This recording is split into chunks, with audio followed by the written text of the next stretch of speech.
again. Don't say you love me if you don't mean it. And don't say you miss me if you don't want me there with you. Don't say you love me if you don't mean it. 'Cause I mean everything I say to you. Yes, I mean everything I say to you. I love all your bad, no? I love all your bad. Bad. The weekdays take long to come around.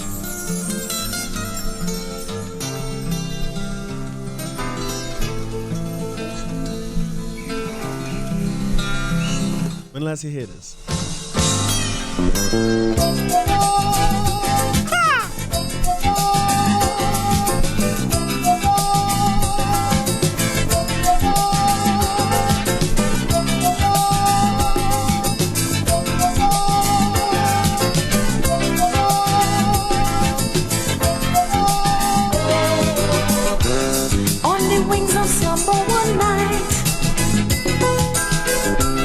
To the future I took a flight, and in fantasy I behold brighter days for all in this world. No more wickedness, only happiness. Planet Earth regains perfection, while I get into illusion, yeah. Well, I'm only dreaming. I'm only dreaming. I'm only dreaming. I'm only dreaming. I'm only dreaming. I'm only dreaming. Don't you scream, it's just a dream. Don't you scream, it's just a dream. Don't you scream, it's just a dream. I'm only dreaming.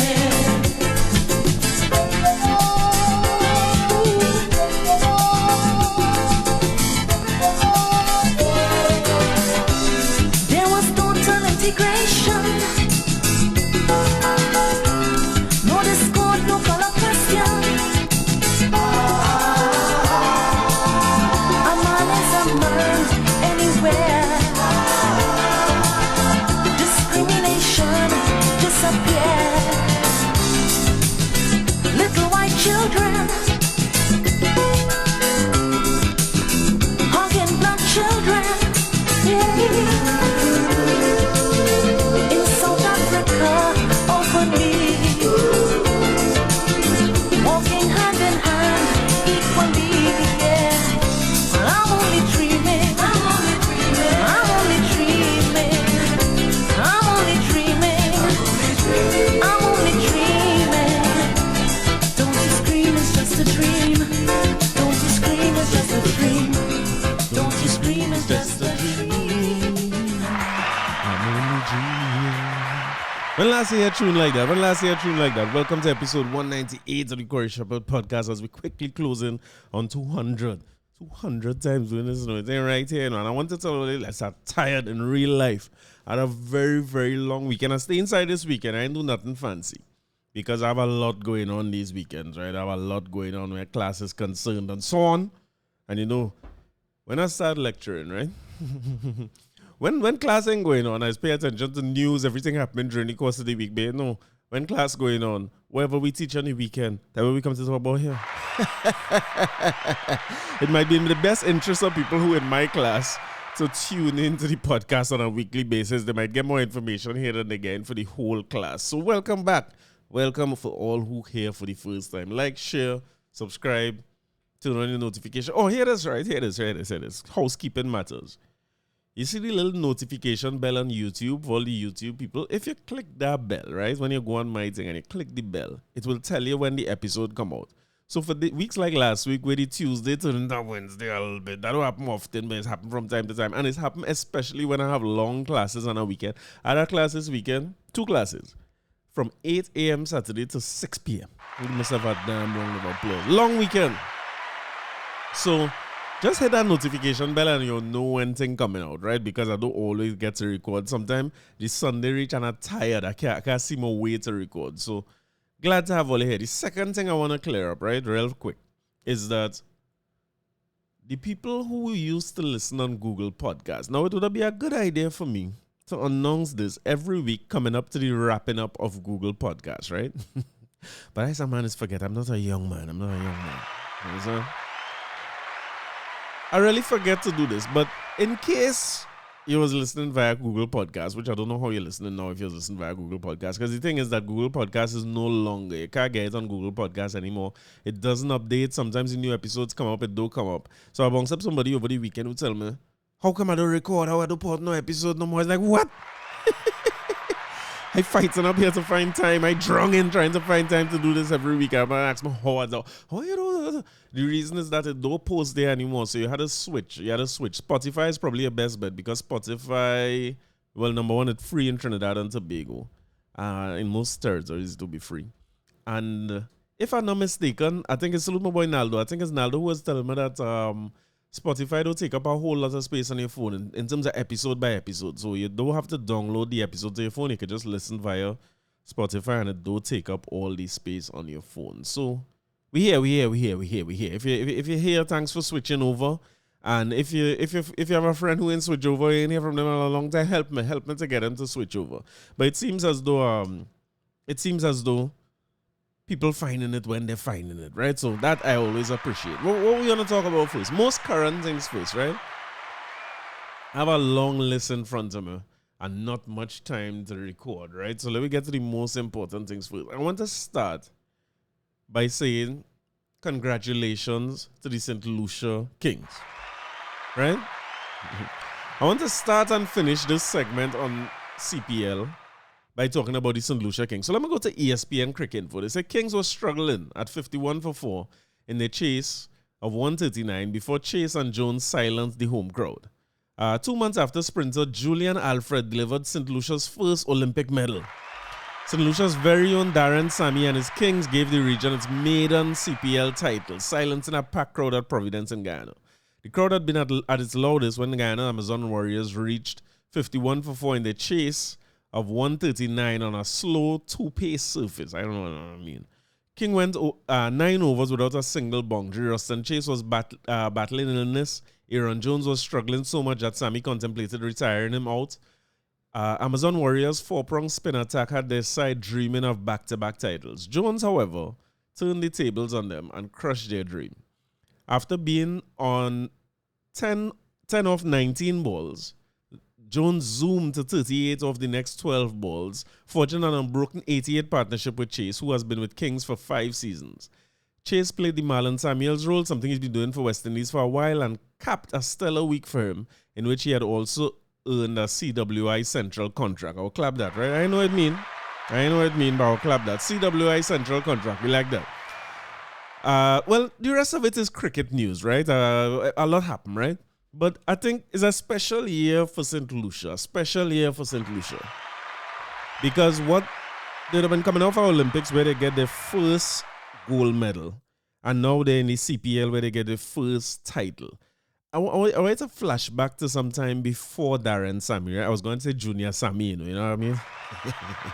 Sometime before Darren Sammy, when we, in my era of cricket, and people will correct me about this if I'm wrong, right?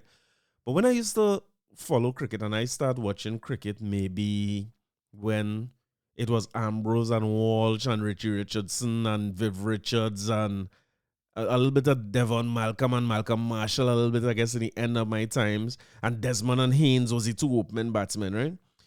In my time of watching or starting to fall in love with West Indies cricket or becoming a fan of West Indies cricket, I never know much St. Lucians who was playing for West Indies. Somebody go correct me if I'm wrong here, right? But a core of the West Indies team was Jamaica, Trinidad, Guyana, Barbados, Antigua. That's where the core, that was who was making up the core of that West Indies team or that West Indies era. And to have somebody like Darren Sammy on the team who would have You might argue about Darren Sammy form. Oh no, I really promised some time ago that I would never start with sports again because women is getting mad and all this. Sorry.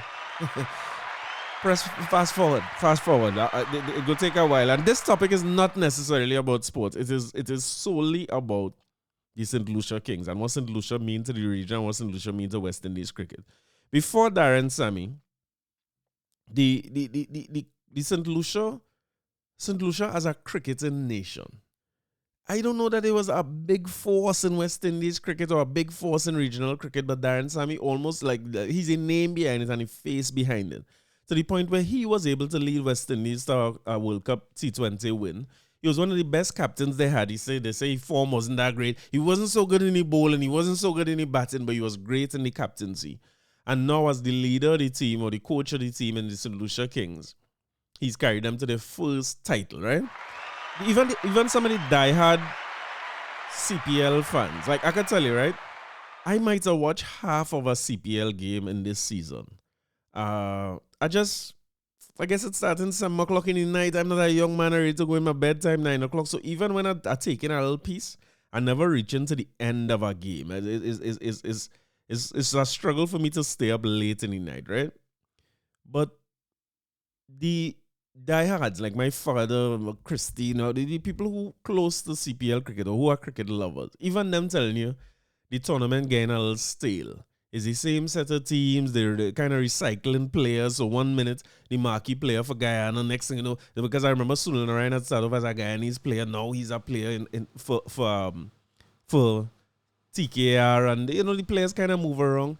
If I remember right, Pollard was the captain of Barbados Royals. And they had big rivalry with him and Bravo. Next thing you know, he and Bravo on the same team. So that's franchise cricket for your money, and I think people getting a little bored of it. And one of my suggestions for CPL, or one of the things I would have preferred to see with CPL, was that it was named after cities and not countries. So if you had the Port of Spain Knight Riders and the Georgetown Amazon Warriors, or just Amazon Warriors, or Castries Kings. I was struggling for capitals here.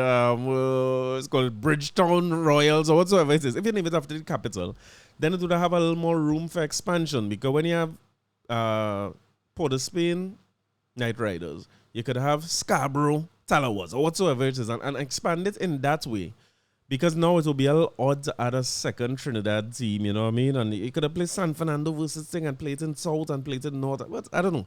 The league needs to be expanded. I think we need to get back to the point where we get marquee players. But when you check the salaries of CPL versus some of the other big leagues, it is not it probably not attractive enough, the packages to come to CPL to compare to the way you could do otherwise in terms of your own personal income. But the CPL is still a vibe. The stadiums in some of the countries sell out. Trinidad and Guyana being two of those places, you're sure you will get sellout games there. And Guyana once again hosted the final. Keep in mind that Guyana won the last final last year, or the first title last year. I believe they went to like 8 finals or some ridiculous number. And they win the first one last year. And again, as with, in the current form, they were back to the finals with St. Lucia Kings. And they come and lost. You know what I mean? There's find a way to lose in the final. It's sad to see. It's like the bad luck Bills, or the Buffalo Bills of old in NFL, who just always a bridesmaid, never a bride. And salute to Imran Tahir as well, because he's stuck with Guyana for a long time. I was happy to see him lift the trophy last year as sort of the face of the Guyana Amazon Warriors. And they love him in Guyana. I had the pleasure of going to one game in that Providence Stadium. A couple of games, a matter of fact. A couple of days of cricket in that Providence Stadium I went to back in the day. And it's something that everybody should do. Everybody who loves cricket should get to Providence Stadium at some time.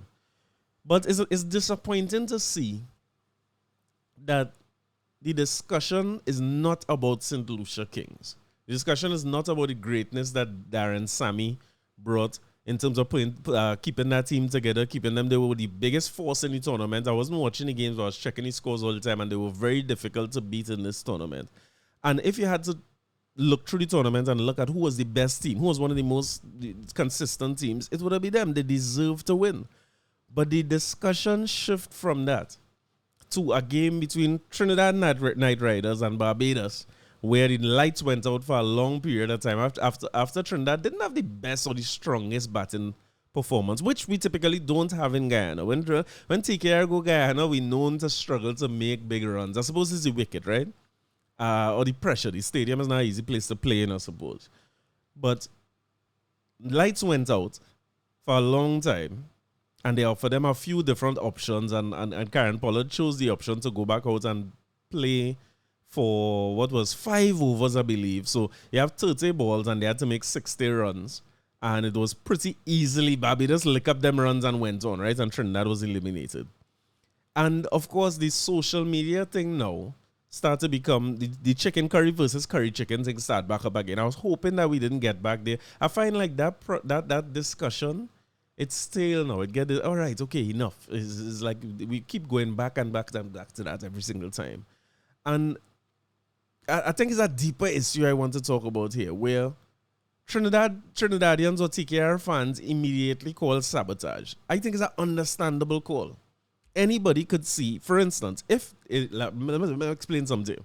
If he was in that Brian Lara Stadium or in the Queen's Park Oval, and Guyana had been eliminated under any circumstances where our lights went out, whether they captained you, they would have been on we the same way we was on them. So I find it's very understandable for Trinidadians to say, well, hey, let's sabotage we. And then it started to become now, Guyana afraid TKR, or afraid we in the finals, so the only way to win is to get we out. But somewhere along the way, it shifts from a Amazon Warriors versus Knight Riders argument, and it started to become all of the Guyanese is thief. And all the Trini is lie. I look at these things as somebody who has been, like Guyana is like a second or a third home to me. I love Guyana. I love Guyanese people. There's few places I ever went in the world where the hospitality was as good as it is in Guyana. I have many, many friends there. I have many students from Guyana. And it's worrying when you see this kind of thing where we go into the core of people and trying to be as insulting as we can be to a culture of people or a country or a nation of people over CPL cricket. Very, very strange to me. Very strange to me. I don't like the term the chicken curry versus curry chicken. I feel we need to come up with something else to battle over. But I like the rivalry. This rivalry between Trinidad and Guyana is what is going to make the CPL, according to my father again, stale. This go keep it not stale. Because in every major league in the world, is 2 teams that is having them leagues, that is or a minimum of 2 teams you have in them leagues who have a sort of deep rivalry, sometimes even deep hatred for one another to keep them things going. So if you think of what Manchester United and Liverpool is, salute my partner JP, he's always telling me about him living in England and being a Man United fan and going to Anfield for the first time. He said when he went Anfield to watch football and Liverpool win, they had to let Manchester won in Anfield. That's our away game, right, ladies? That's our away game. That's where Manchester didn't play. They play where Liverpool is play, right? He said that they had to let all the Liverpool fans leave first and let them go on what is called the tube and head home. He said they stay back in the stadium for 2 hours, 3 hours. All the Man U fans had to wait, and then they escort the Man U fans out because men want to fight. And by the time they had to walk out to head to the tube, he said police horse had to keep people on either side of the road for them to pass. And man is running into police horse to get at Man U players. Only no English hooliganism, right? And what comes with that. If you look at Spanish league, what do you call it, La Liga, all the games exciting people's backside and thing, but is that Real Madrid versus Barcelona, that game, El Clasico, is what going to bring out the people and bring out the passion. I remember as a fan of neither of these teams, going to Trotters a day and they had a El Clasico. In this season, it's not no big game. I mean, when I say not no big game, it's not the most consequential game ever. And I shocked when I go in Trotters, man, with a Barcelona scarf hanging like if it's a cold weather inside here, you know what I mean, man? And singing Spanish chants. Men who I see in school fail Spanish. They never learn a word. Salute Mr. Holman. They never learn nothing in Spanish. But they have the Barcelona thing chanting Barcelona. Ole, ole. They know what ole mean. Ole is corn chips. And those things is always make the league sweet. Check any league or any league of its worth or of substance in the world. You'll find that those rivalries is drive the league. And a lot of the other games is not throwaway, but is like filler. You know what I mean? Plenty of the other games in a lot of leagues is filler to see women end up hunting, but it's 2 or 3 or 4 big teams or 2 or 3 or 4 big rivalries that make a sport great or a league great. And that's this Guyana versus Trinidad rivalry. I think it's healthy and it will make the league great. It will allow the league to sustain over time. Even with the little bacchanal about lights go out and it come back in time for Duckwood Lewis, which is one of the worst system I don't understand Duckwood Lewis at all. It's high science. But I find we should be careful as people in our region, right? Because as people in our region, we're very passionate and territorial about the countries we in. Rightfully so. We love our country. We love our flag and we love what we represent. We love our sports teams. We love our food. We love our women. We love our music. We love all of it. And that's important. But everybody in this region is too small for the kind of separateness that we try to promote. You see these places that fight against one another, or big rivalries. When you see Brazil versus Argentina in football, big rivalry, you know what I mean? These countries have hundreds of millions of people in aggregate. I'm talking business now, right? They have big markets that they could sell things to in their domestic country. We do not. Guyana have about 800,000 people when they're soaking wet. Trinidad 1 point something million people. If you full way up, if you now done it, we are 1.5 million people. Jamaica and them are 2 point something. Note already that Jamaica is out of this CPL. There are no more Jamaica followers in the CPL, which is not a good sign for what we need to do as a region. It is very important for small territories like us to come together. Basic business, like in year 1, any business degree you do 101, they will teach you a concept called economies of scale, right? The thing about economies of scale is that as businesses start to scale, meaning get bigger, they start to benefit from a lower production cost per unit, right? So if I'm making plate to sell somewhere, you know, I'm doing my little pottery and them kind of thing to sell. If I'm selling it to more people, it allows me to make more plate. And if I could make more plate, I will end up with a lower cost per plate. Because the size of, again, one of them thing, what is the thing the woman was mashing in Ghost with Patrick Swayze and they make more with the thing and they mash it and they make a little, whatever it's called, that pottery thing, right? If you have more of them and you have more skilled people, we talked about learning curve and thing last week, that economies of scale is a big part of business too. It is why the biggest businesses in this country make the most of the money in the country. People don't like that too much, but it is the way it is. That will always be the way it is. The biggest countries, the biggest companies in the world or conglomerates will make our Massey's and Answer McCall and them look small. It look like a joke compared to the figures that they deal with. And if you look at the cost, so when you look at, let me use Royal Castle as an example. Who you feel is cost more to fry a leg and thigh? You feel it's cost Royal Castle more or it's cost KFC more? KFC paying much less for a leg and thigh than Royal Castle because when them go by Arawak, a matter of fact, KFC telling Arawak here, what, don't sell nobody else no chicken. KFC come in and say, we alone going and buy out all. Don't sell no other fast food restaurant because we going to buy all. Because again, economies of scale. KFC have 50-something, 60-something restaurants. Royal Castle must have 15, 20 restaurants throughout the country. So the cost of production per unit is lower, which allows you to make a higher profit. Think of KFC. KFC price higher than Royal Castle and the cost lower than Royal Castle, which means they have a bigger profit margin on every item they sell. It's a beautiful thing. Maybe asking yourself what that had to do with cricket.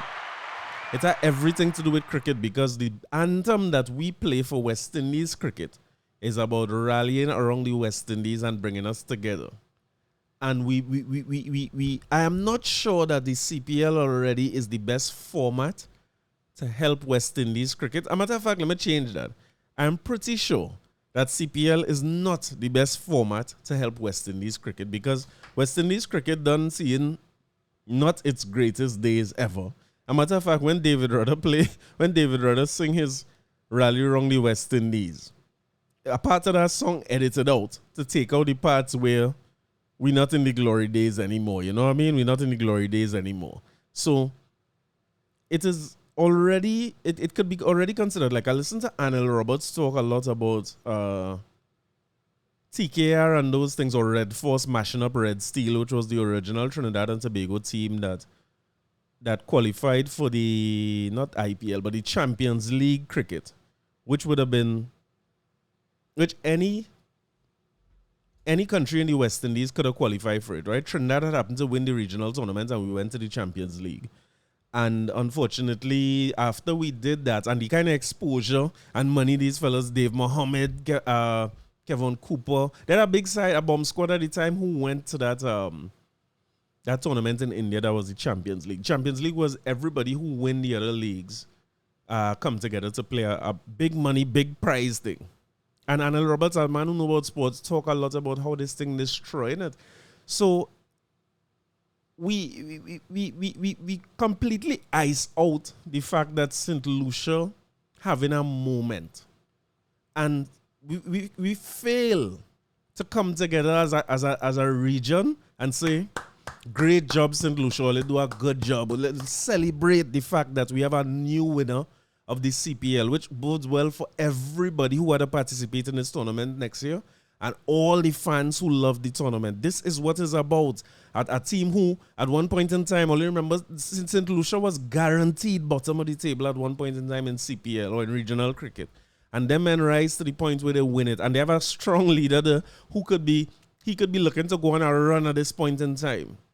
And we fail to stop and say, hey, great job, St. Lucia. Up to this point, of me recording, the conversation is still around Trinidad and Guyana. We fail to stop and say, St. Lucia, boy, 2024 is a big year for all you. What all you do? Let me have a symposium and try to understand what all you do. So we could do some of that too, because we are one region and we need one another to survive. Because we shut down, we can't do bauxite, we can't do, what they call it thing again, sugar, none of those things because of the same economies of scale thing. Our production cost per unit so high in all these different areas that we had to shut down the industry completely because all of those industries, we were at a point where the world price of sugar was lower than our cost of production for sugar. So forget all the politics and things. That is why currently 1975 Limited shut down. Because they were selling sugar, let me say they're selling sugar for 50 cents a ton. We was making sugar for 60 cents a ton. We could never be profitable. We making sugar for 60 cents a ton and selling it for 50 cents. The next 10 cents come from me and you, taxpayers. So they had to shut down that. All the industries for raw material. And another day, when I have more energy, we could come and talk about the fact that our whole region is run on raw material, primary production, no brand names, nothing that is representative of Trinidad and Tobago, Barbados, Guyana, St. Lucia, none of it representative. In other words, sugar is sugar. Bauxite is bauxite. Oil is oil. Gas is gas. Nobody don't care where they get their gas from. You don't care where your gas come from to drive your car. You do not care what country it come from, which means anytime we inch too close to that 50 cents mark in terms of our cost, the biggest companies in the world going to stop dealing with we and go somewhere else where they could get it for less. Banana, sugar, you call the thing. All of them end up moving out of the region because it's no longer profitable for them. But instead of we come together and do something about that and work together, we act like this whole region is only Trinidad, Guyana, Barbados, and Jamaica. So what happened to St. Lucia, what happened for St. Lucia, don't matter to none of we don't care. It's chicken curry versus curry chicken or nothing else. And all the thief and all the lie and all the thing. And then it started to become all the oil, all the suffering, watch all the crime in all the country. How that could be the discussion? If Trinidad have a high crime rate, Guyana's supposed to feel, Guyana's supposed to feel pained about that. Pained. And if they have a better crime rate and a better suggestion for how we could help it, they're supposed to come and help with that. We're supposed to work together. We're supposed to see Rowley and Irfan and them fellas working together to try to solve these issues rather than have the two populations. So anything, whatever's the most hurtful thing I could say about a Guyanese, I find it and say it. Or whatever's the most hurtful thing I could say about a Trini, I find it and say it. And when I say the region is Trinidad, Guyana, Barbados, when we say Trinidad, we don't mean Tobago. But then we're surprised when places like Tobago say, we want cessation from Trinidad. We don't want to be no part of Trinidad because they're not treated like part of Trinidad and Tobago anyway. The region to us is Trinidad, Guyana, Barbados, and Jamaica. 4 countries who have bigger markets compared to everybody else and maybe some advanced factors of production inside them, maybe. You understand? But for countries who historically can't get along over nothing, we nice when we nice. We nice when, and you know, the thing about it, I've never met a Trinidadian. I've never met a Trinidadian. I never met a Guyanese, a Bajan, or a Jamaican who outright dislike me because I is a Trini. More than a Trini dislike me because I a Trini. Get the most fight on and the most hate and them thing right in your home country. So it don't make sense to me. We on Facebook at one another, instead of we celebrate, we come together as a region and celebrate Darren, Sammy, and St. Lucia. We boasting over oil we don't own and we can't extract and we fail to manage. We boasting over that because I have oil now and you don't have oil and all this stuff. That become the thing.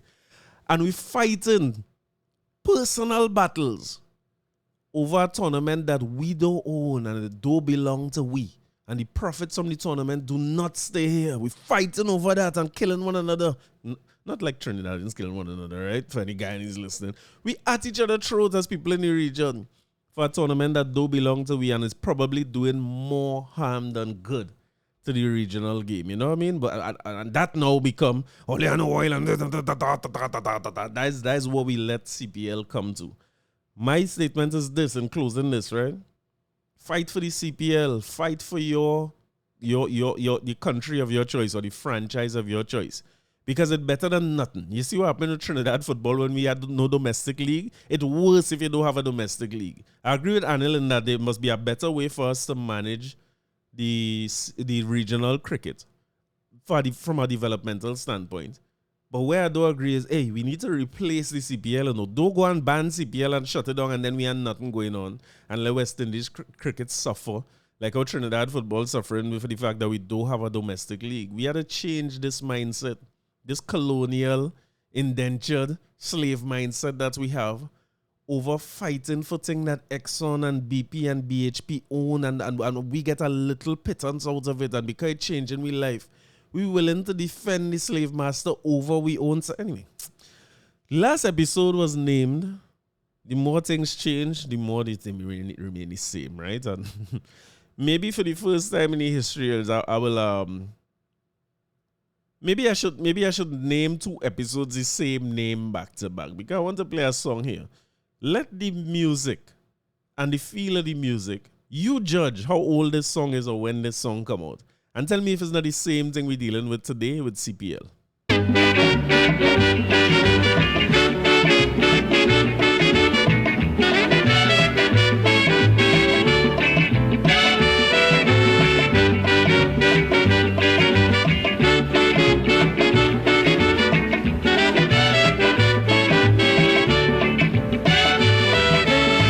People want to know why Jamaica run from the Federation.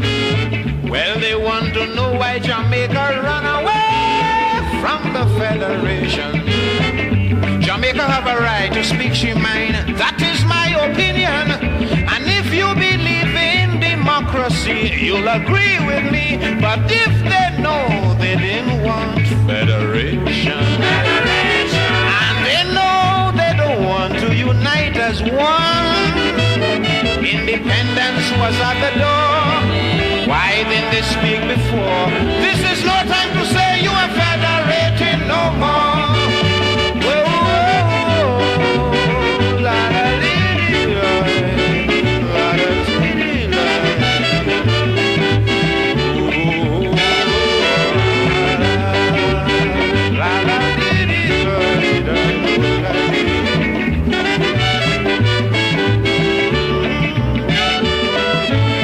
when they didn't get the capital site, that nearly caused big fight.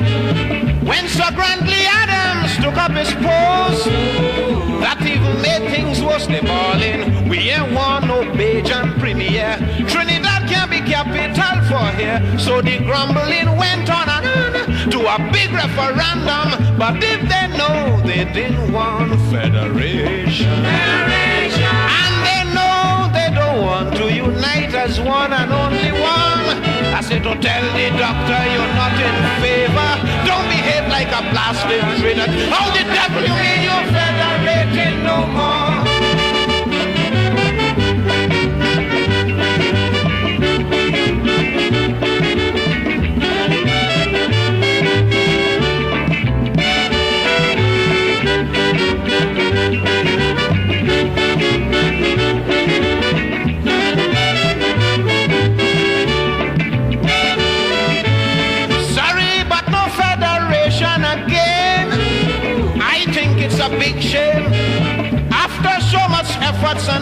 energy put by everybody.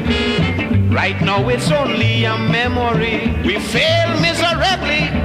Some may say we shouldn't help part it, but the Jamaica will start it if they know they didn't want federation. And they know they don't want to unite as one. Just tell the doctor you're not in favor. Don't behave like a blasted traitor. This is no time to say you are federating no more. Whoa, whoa, la-da-dee-dee-lie.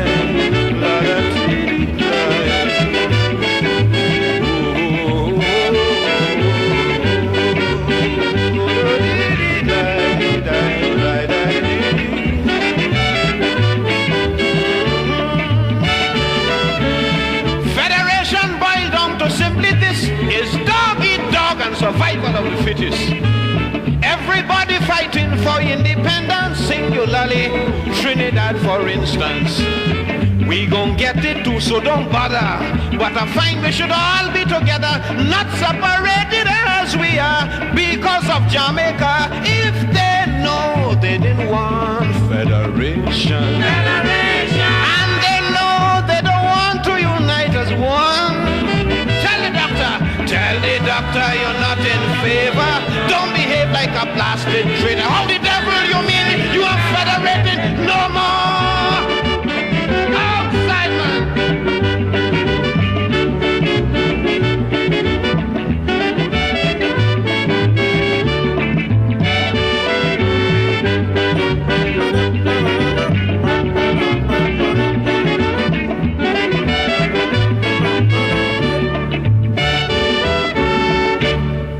More thing to separate the region again. Shensea. And you see the same way they talk, right? If you can remember, right? Let me talk to the young people. If you know you're old like the hills, fast forward. To the younger people, right? The whole idea behind the Federation was uniting the Caribbean, right? The purpose of uniting the Caribbean was to give us access to bigger markets. So that all of us, instead of selling to the little few million that we have, we could unite and sell to 7 million people rather than just the few. By moving things like trade barriers and making trade free. So any products that I make in Trinidad, I could sell freely through the islands and through the continental parts of the Federation, like Guyana, Suriname, French Guyana, I believe. Somebody else I'm missing them. So that song about the Federation, I'll play our next one that referred to the Federation as well as we're talking about the Caribbean today. It really would have been the first step towards what we had known as CARIFTA, which is Caribbean Free Trade Area, CARICOM, which stands for Caribbean Common Market, and what we know today as CSME, right? Caribbean Single Markets and Economy. Look up what them terms mean and you will realize it's business. What we're trying to do is make agreements with one another so that our products could sell to more people, so that we could enjoy economies of scale by building bigger factories, employing more people, buying more raw materials so we could get at a lower price when we buy in bulk, and so on and so on. It benefits all of us. But we don't see ourselves, we see the 1% as separate from us. We see the 1% as them and the 99% as we. Or we see the 1% as lucky and we see ourselves as unlucky. Or we see them as corrupt and we see ourselves as what, saints? No, we see ourselves as corrupt too. Or we see themselves as qualified and able to run a big business, and we don't have that. All we can do is work for them. But more things separating the region again. It don't take much to separate. I mean, Massa and them do a good job on we, to make we divide and conquer, whatever you want to call it. They do a good job on we because we can't get along for nothing. Headline, 3rd of October 2024. Critics knock the choice of Shensea. This is a whole tongue twister. Shensea as Sunshine Snacks brand ambassador. A rough life. Trinidad and Tobago Sunshine Snacks has signed Jamaican dancehall artists and social media content creators Shensea and her 8-year-old son Rajiero Lee as brand ambassadors for the popular snacks. I applaud that. I find it to be a great idea. Let me put that up front. I put in my opinion at the beginning. I find it to be a great idea. I want to congratulate Nicholas Lockjack and Sunshine Snacks for a very progressive move to to sign Shensea and her son. And if you don't know, right, Shensea is let me talk to the old folks now. Shensea is a Jamaican dancehall artist. As a matter of fact, Google Shensea, ShenSea. You go and see who Shensea is, right? She look good. And her son has been a part of her social media presence for a long time. It started off when, well, this is as early as I could remember, right? She had started posting her son when, like, she was on tour and them kind of things. Because if her son is 8, she really come out and bust musty close to about that same time ago, you know. If she out 10 years is plenty, right? So the first times I saw her really, or saw her presence, was when she was on tour away for long times and then come back to her son and, you know, the whole reuniting thing and her son. And then she used to do some cooking things when she come home and she cook for her son and stuff. And the boy grew up on social media and he's an influencer himself, right? Very funny little youth and they do nice things together. You know what I mean? I'm a son who wouldn't like that kind of wholesome goodness. Well, let's find out who wouldn't like that. However, some are criticizing Associated Brands, the parent company of Sunshine Snacks, for choosing Shensea, saying her songs make her unsuitable to promote the brand to children. Sunshine Snacks, launched in 1977, made the announcement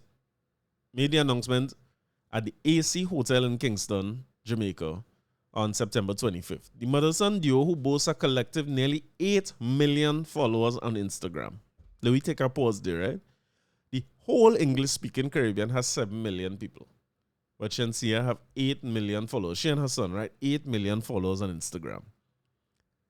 Let me declare now that one of the courses I'm doing on Saturdays is digital analytics and data analytics. The purpose of the course is to get students to look at what data you could find from the digital presence of a company and help you make brand decisions, right? So this is right dead center of what we're talking about every week. Because if I have somebody who have 8 million followers and I identify that based on why in marketing is called it a target audience, right? Based on who I trying to sell to,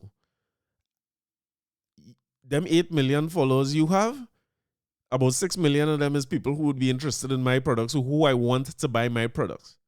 Then I find is a good marriage already. But let's continue to read.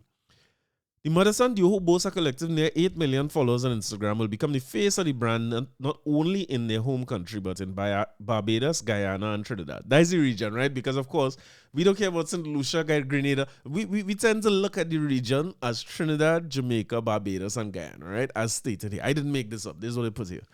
Speaking at the media launch, Shensea said she viewed this as an authentic collaboration as she recalled the brand being a part of her childhood. Sunshine Snacks has been here giving us the amazing support of their products over the years. I too grew up on their products.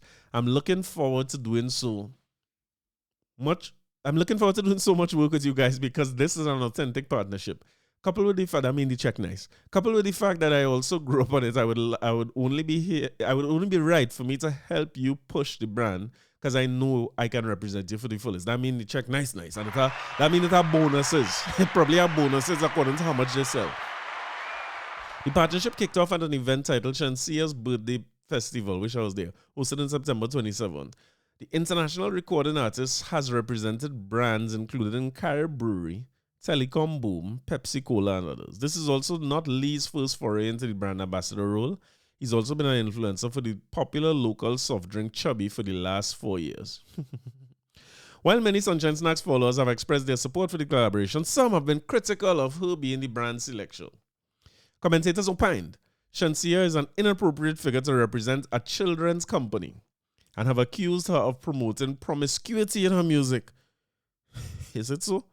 Some Instagram comments include, this is a very hypocritical company, wow, that promotes kids snacks, sponsoring an artist that promotes having multiple partners as a female. Oh, so wait. Sponsoring an artist that promotes having multiple partners as a female at the same time. I was saying, I got multiple partners as a male. Nobody tells Stacey this. Isn't this marketed towards kids? Why wasn't there anyone more wholesome? Rough. Activist Umar Abdullah. What do you think Umar Abdullah thinks about this topic? You want to hazard your best guess?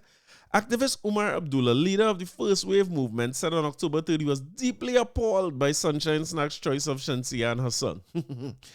This reckless endorsement demonstrates an alarming lack of moral, ethical, and family values that should form the foundation of any reputable company, Abdullah. Any reputable company, okay.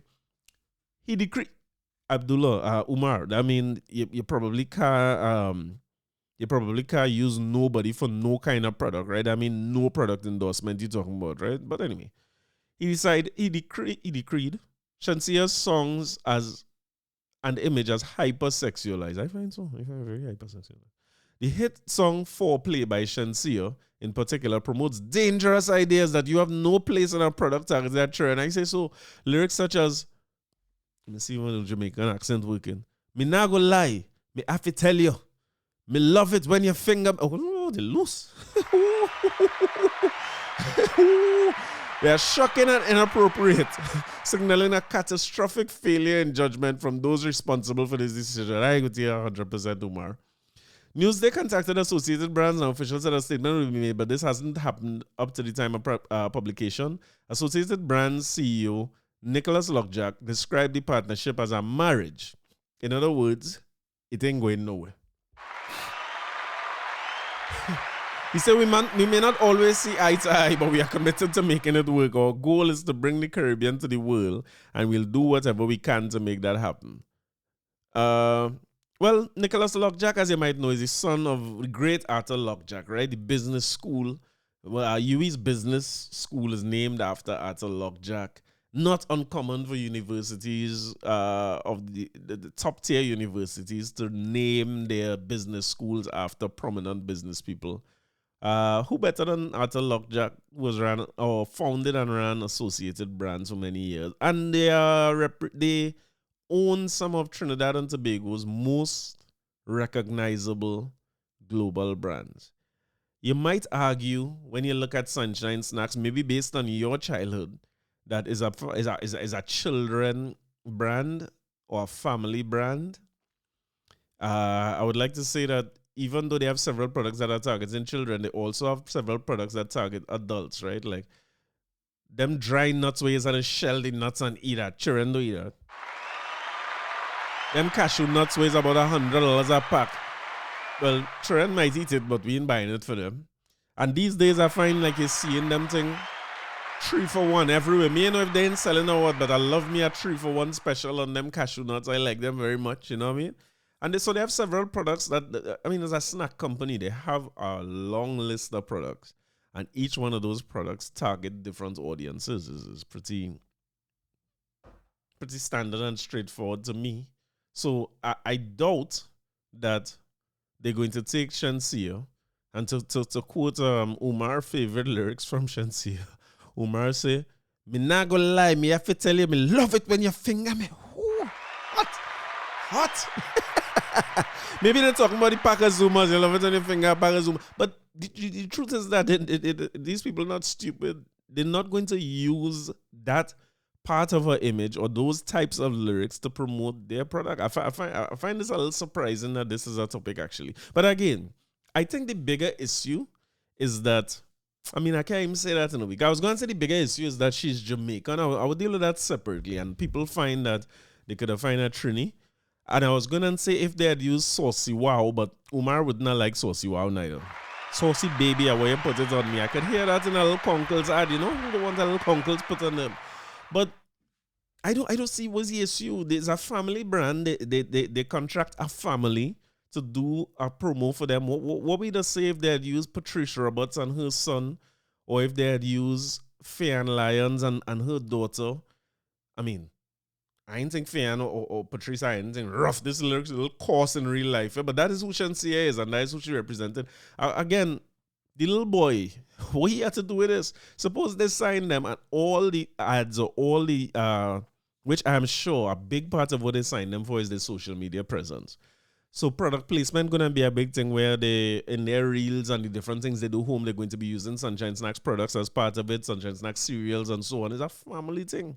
So you're trying to say that because Shensea lyrics like this, she don't have no kind of family life that she could promote. She's promote family life all the time. That's what built her.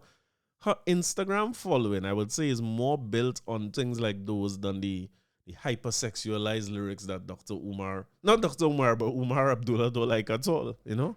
So I applaud the movement. I find the most important thing to me here, or the most important line in this whole article, is that our goal is to bring the Caribbean to the world, and we'll do whatever we can to make that happen. I think we have to continue to think along these lines where the goal of our brands is to take it to the world.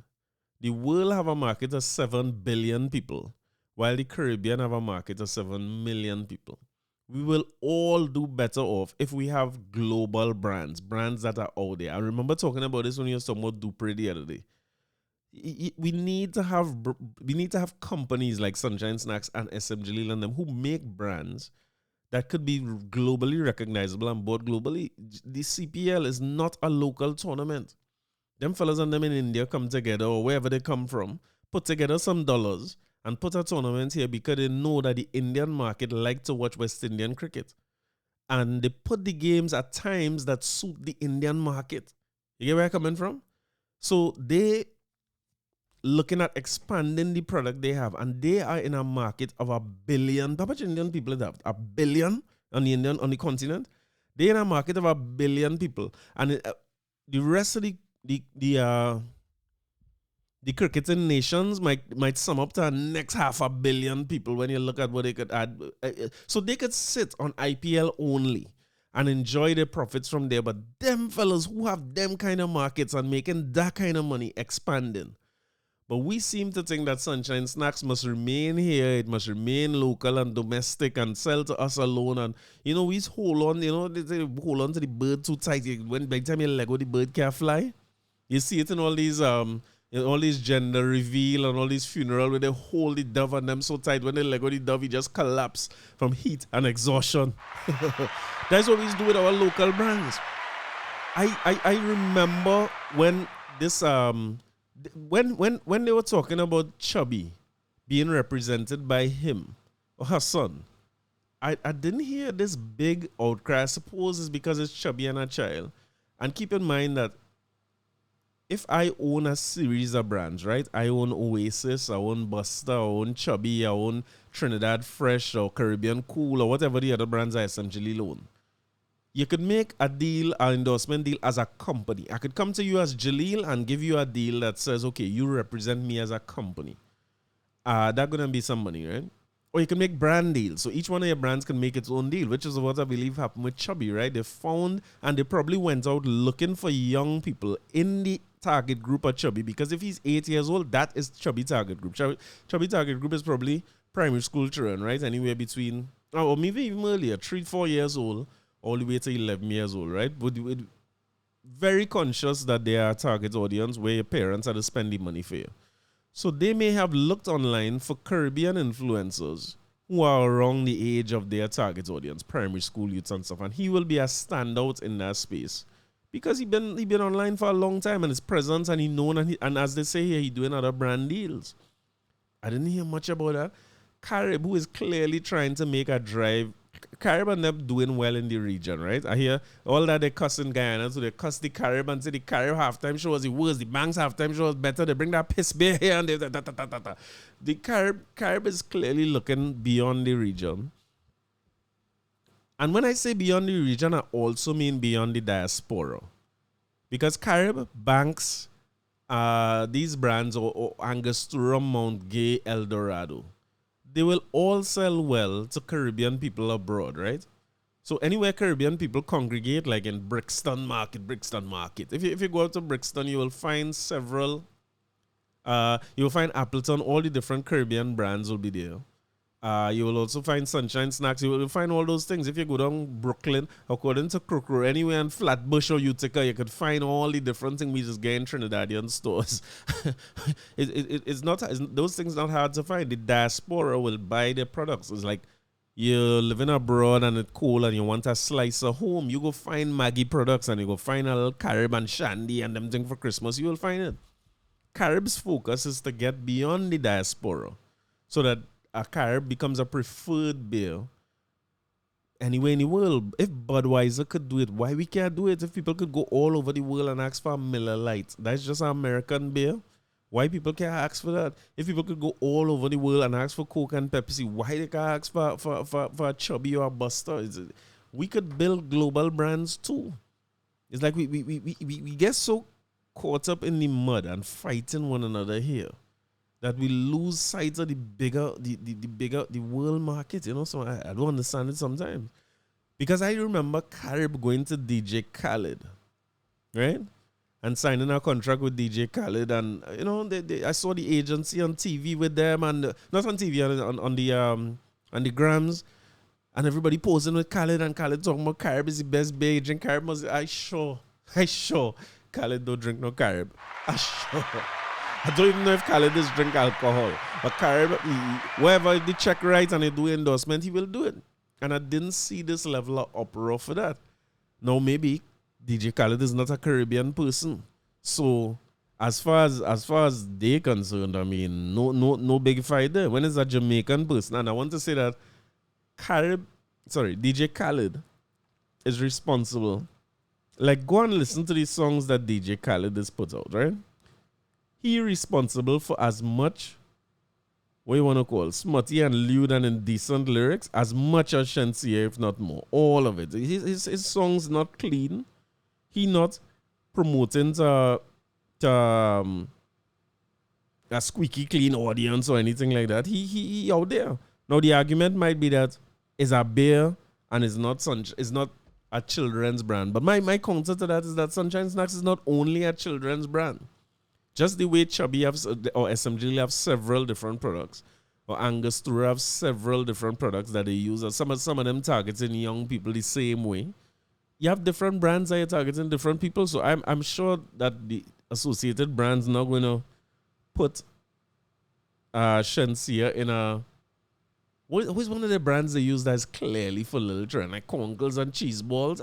You think they'll put... You remember they used to do with us the conkles, man, and the cheese balls, man, with the big head in Spectacular when we used to go in the tent, and then you think they would use a big Shensea, a big face, come in to sing... hit and run in a situation like that, you know what I mean? I don't know. Sometimes I feel like if it's solely because it's a Trini versus a Jamaican thing, and we feel more comfortable, or we have felt more comfortable if they had used a foreign celebrity who might have equally lewd lyrics or indecent lyrics. If you use a celebrity and her son, or would we have felt better if it was Rihanna, who have equal lyrics like this, just like Shensea?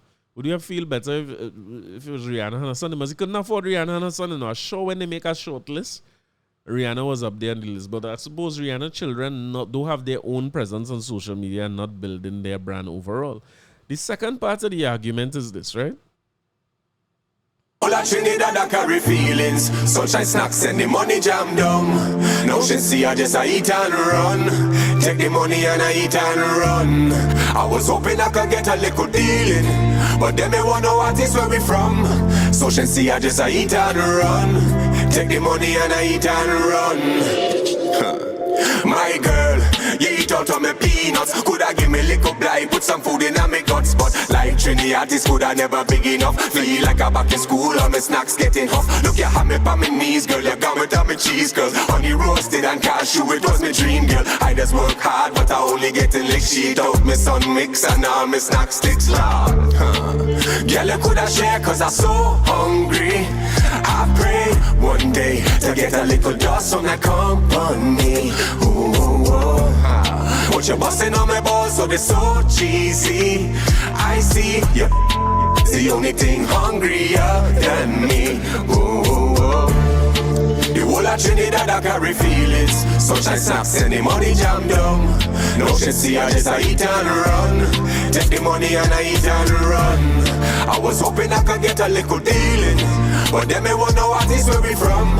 So Shensea I just eat and run. Shensea just eat and run. Voice of the great chromatics, right? The great chromatics. Now, under all the talk, right? Sunshine's not only call matics, you know. Just the little party, but was one of the best lyricists Trinidad ever see, right? But just the part where he put together all of like half all the brand names in the songwriter. Genius, you know? Well, you're supposed to call him and work out something with him. Work out something with him immediately because I doing this and I plan to talk about this and I can't remember half the brand when it comes to calling all the brands and them kind of thing. But salute to Chromatics, always on top of wherever the latest topics land, right? One of the things we had to keep in mind is, again, the idea that Sunshine Snacks is a local company and must only use local brand ambassadors. We need to throw that out the door. Sunshine Snacks, if they want to penetrate the Indian market, they can't be using podcasters like me and entertainers like Chromatics. We don't have the reach and we don't have the penetration in them markets. They have to go and find somebody in that market. I think if the goal is to get an international audience via some regional conduit, Shensea is a good choice. No. I will say, as somebody who always, every month is Calypso History Month here, right? And I don't want to knock the Lockjacks or associated brands unfairly because I was trying to look up to see what local brands or local, artists or personalities or influencers they do work with. And I'm not finding any.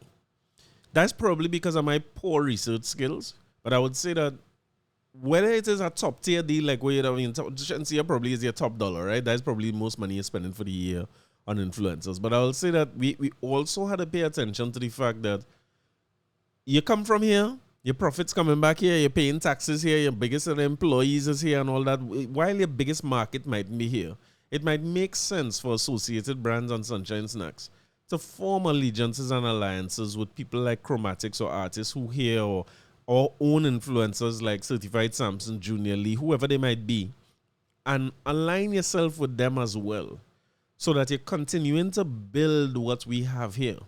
Because it would be much, I don't want to say, should I say cheaper? I don't want to say cheaper, right? But if you help, like the domestic conglomerates like Associated Brands, help the development of culture in the country more, maybe we wouldn't have to look abroad for Shensea to do an endorsement deal with, or Shensea's son, right? We have many, many young influencers here who doing their thing, right? So salute to Shensea, salute to Sunshine Snacks, salute to Chromatics. Chromatics has always come good with these kind of things.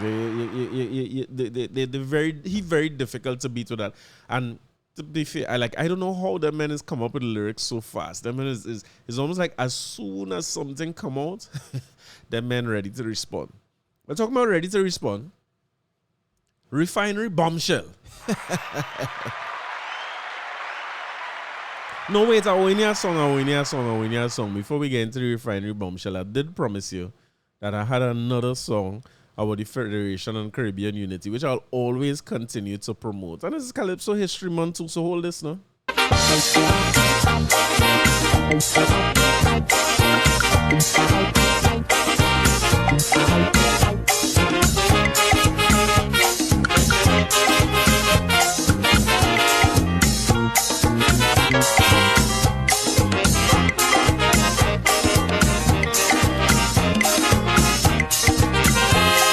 You try with a federation, the whole thing end in confusion. CARICOM and then CARIFTA, but somehow a spelling disaster. Mr. West Indian politician, I mean you went to a big institution, and how come you can't unite 7 million? When a West Indian unity, I know it's very easy. If you only rap to your people and tell them like me, them is one race, from the same place, that make the same trip, on the same ship. So we must push one common intention, it's for a better life in the region, for we woman and we children. That must be the ambition of the Caribbean man, the Caribbean man, the Caribbean man.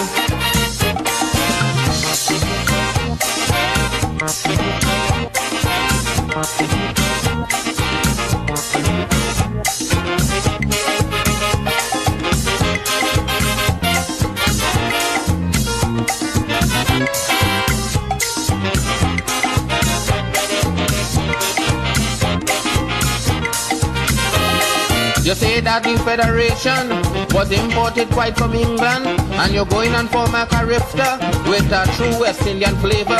But since carifta started running, morning, noon and night all are hearing, with just money speech, them Prime Minister giving. But I say no set of money could form a unity. First of all, your people need their identity like one race, from the same place, that make the same trip, on the same ship. So we must push one common intention, it's for a better life in the region, for we women and we children. That must be the ambition of the Caribbean man, the Caribbean man, the Caribbean man.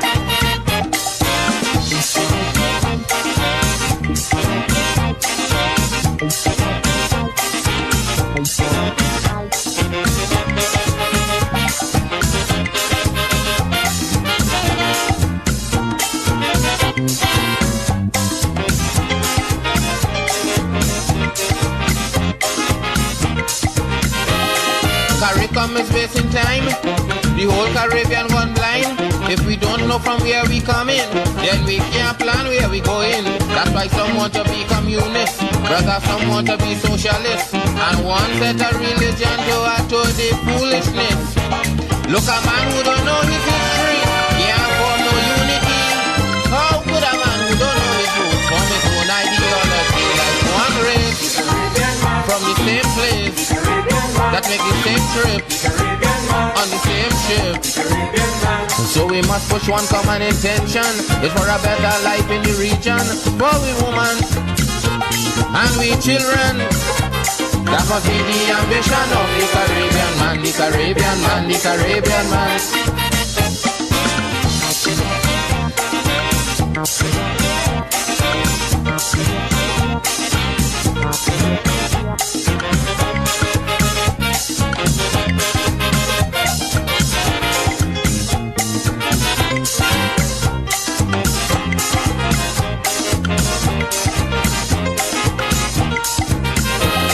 The Federation done dead, and Carifta going to bed. But the cult of the Rastafarian spreading through the Caribbean. It have Rastas now in Grenada, it have Rastas now in St. Lucia. But to run Carifta, yes, you getting pressure. If the Rastafari movement spreading and Carifta dying slow, then it's something them Rastas on that them politicians don't know, that there's one race from the same place that make the same trip on the same ship. So they pushing one common intention, it's for a better life in the region, for the woman and their children. That must be the ambition of the Caribbean man, the Caribbean man, the Caribbean man.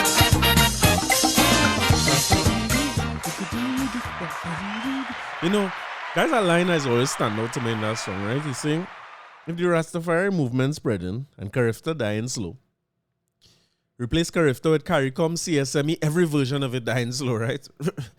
You say it has something them Rastafarians on that them politicians don't know. That is always stand out to me, especially when I see in today's world how when you talk about vitamins now, long time you turn around at I think a Centrum, you can't read nothing what's on the Centrum or make up the ingredients. Now when you go on Amazon and you look for vitamins, is Baba Roots, sea moss, elderberry. It's the same natural sort of things. Aloe vera, the same natural sort of things that we cry. Well, at least me so. Cry, I don't want no part and none of them kind of thing long time. And, you know, the naturalists, what we know as a naturalist in the Caribbean is Rasta, who close to the ground and eat from the earth. And, you know, this whole organic movement and cage-free bird. Cage-free bird, come on, foul. So it's almost like we drift so far from what we know. For somebody to, you know what I mean? The same thing I'm talking about, you know, we drift so far from what we have here as a region, and now we choose to import the same thing that we used to make for ourselves. But what are you going to do? Aka Samaru said, in a shocking revelation in Parliament yesterday, Energy Minister Stuart Young claimed the Oilfield Workers Trade Union's Patriotic Energies Company Limited, aka Petrotrin, that's the name of them? No, sorry, this is OWTU people. This is them company, Patriotic Energies Company Limited, failed to make the next round of bidding on the mothball Petrochemical refinery because it lied about the financial standing by submitting a fake document to the evaluation committee tasked with receiving proposals. Young made the comment a day after OWTU President General Ansel Roger at a media conference suggested that the government was actually spitefully rejecting the patriotic. Speaking in yesterday's budget debate, however, Minister Young described Roger's remarks as reckless, providing context before revealing what he said was the reason that the company was not considered. He explained, one of the things looked at, not us the government, the evaluation committee and Scotia out of Houston, who are independent experts in this area, there were a number of things they looked at.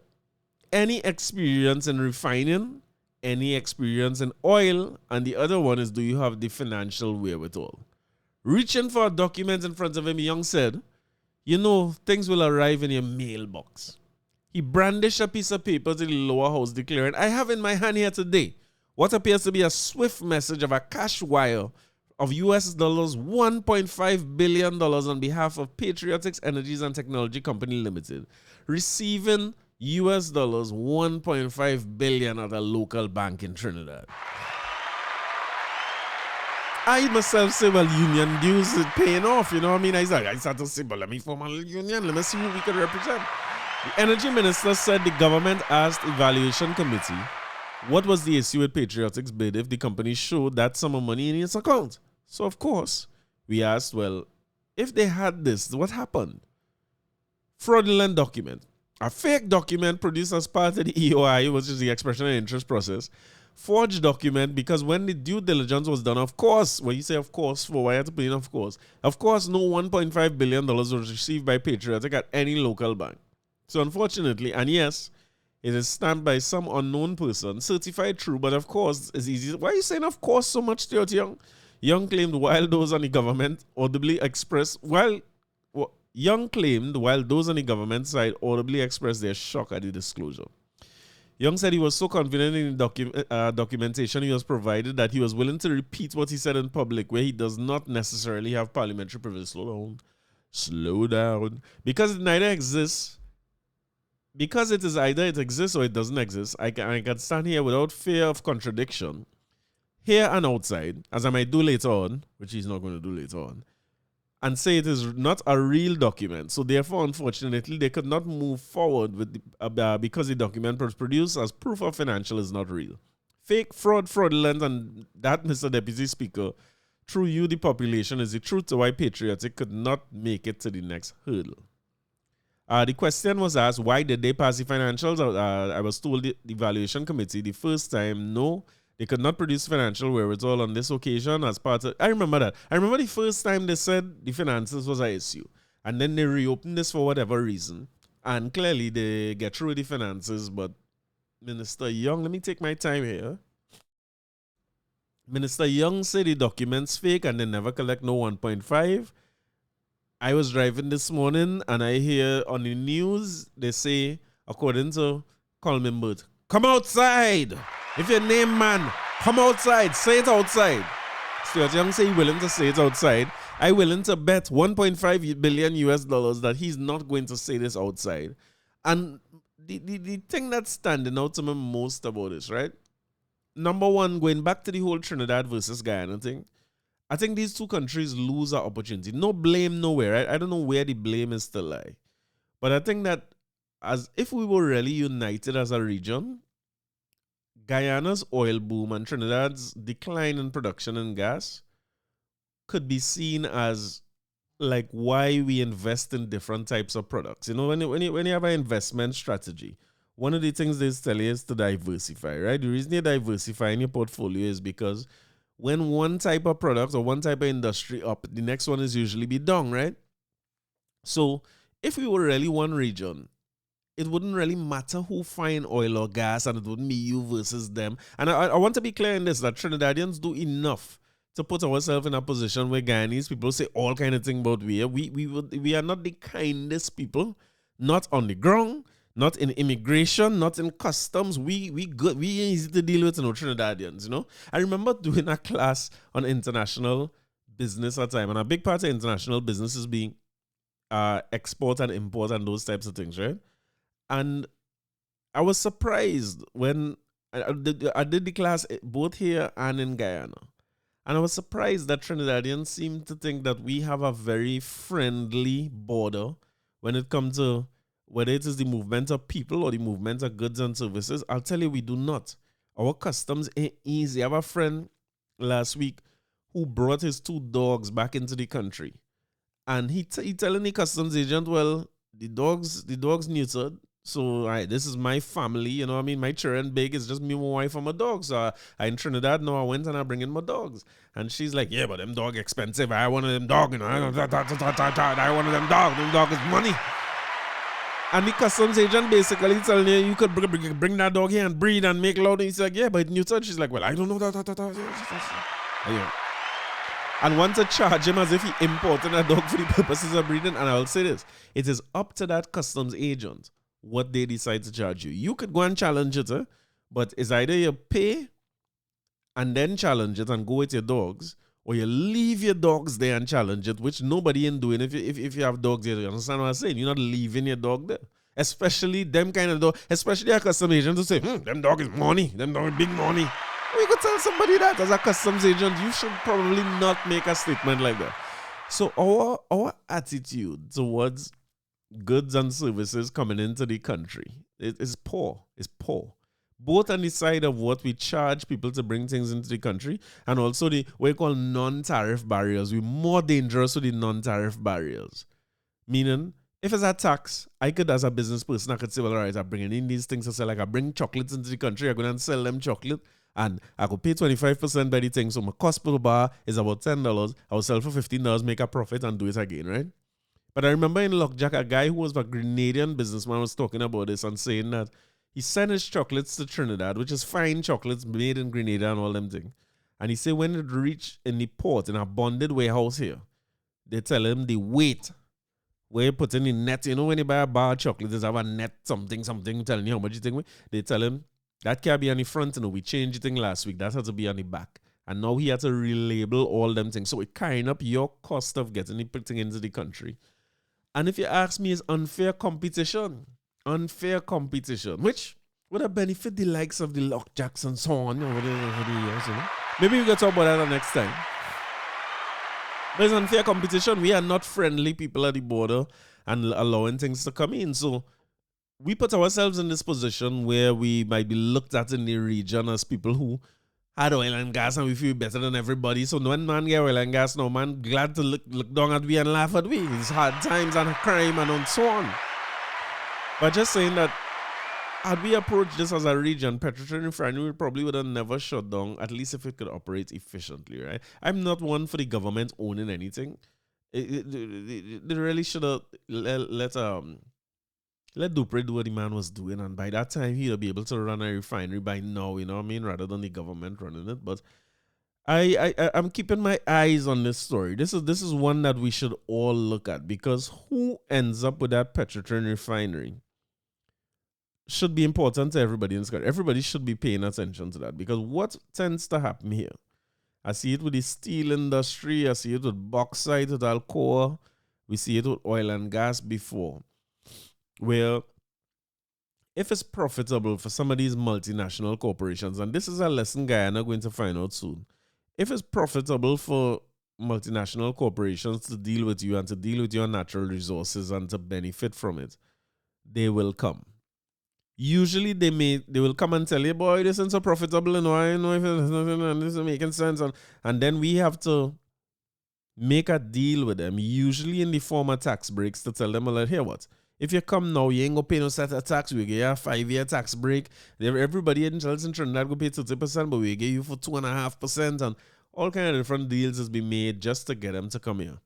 And what tends to happen is that they make the money, the first sign of hardship, them men gone, right? I was talking about this with the hotel thing last week, right? And just like how the government looking to take back ownership of Magdalena Grand and build it back if they had given up ownership, or when they had taken it back from Hilton at the time, you tend to find that you might be in a world where somebody come here, make the refinery as profitable as they could have made it for 2-3 years, and then pull out of the deal with very little penalty or anything happening, and then it back in the government's hand again at the expense of taxpayers, or taxpayers buying it back from the foreign people who they give it to, or financing things so that we make sure it don't shut down and them kind of thing, especially with the horizon of gas production to be back up. They're saying end of 2027. Like they're basically saying if you can make it to late 2027 in this economy, we go be all right.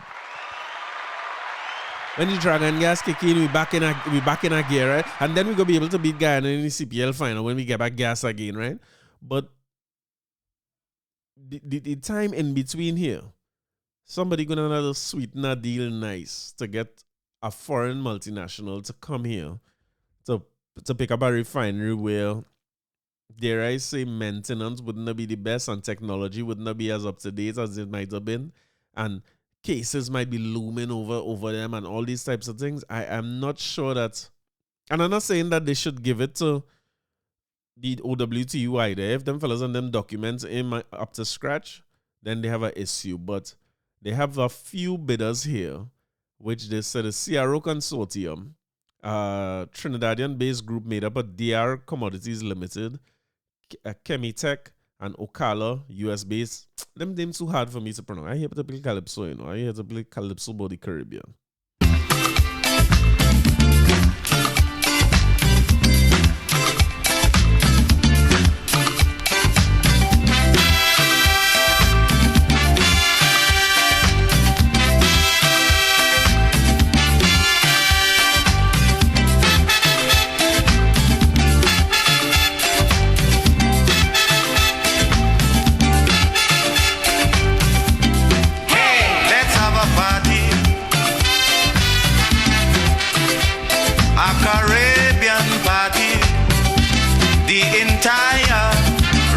Together in one big splashdown fiesta.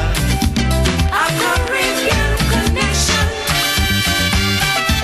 a regional vibration.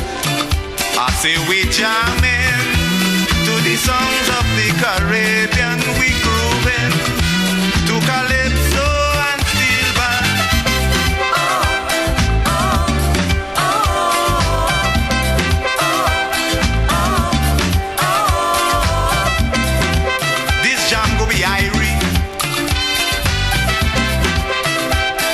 One love, so feel free, for we are the people of the Caribbean, showing that we don't want no basin plan.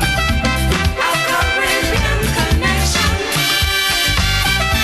a regional vibration.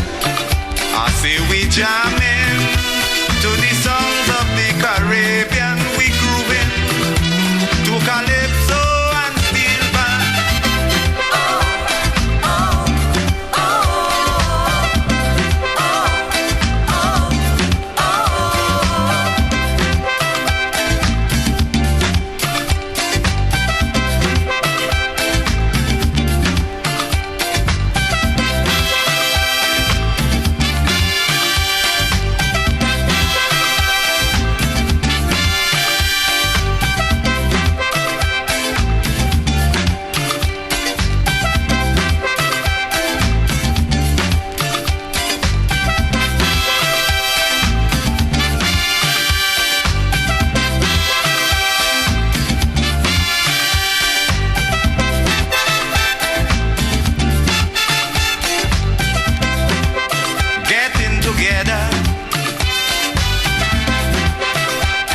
Should every leader, for we are one people, one destination.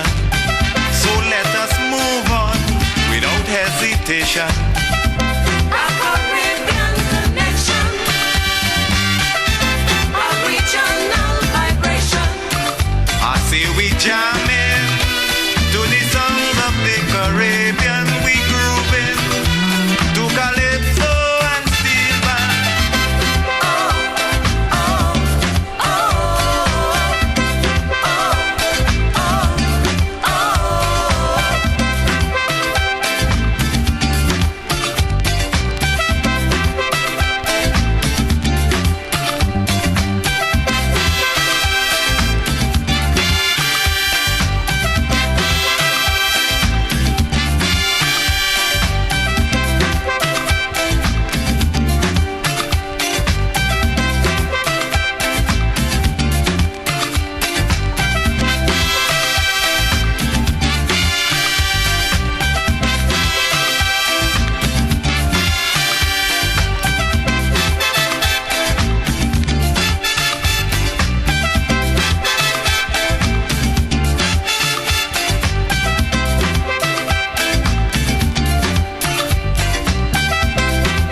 to be a grand show. A true Caribbean, Kalalu mix up. When we start to jam up, we going non-stop. A Caribbean connection, a regional vibration. I say we jamming to the songs of the Caribbean. We grooving to calypso and steel band.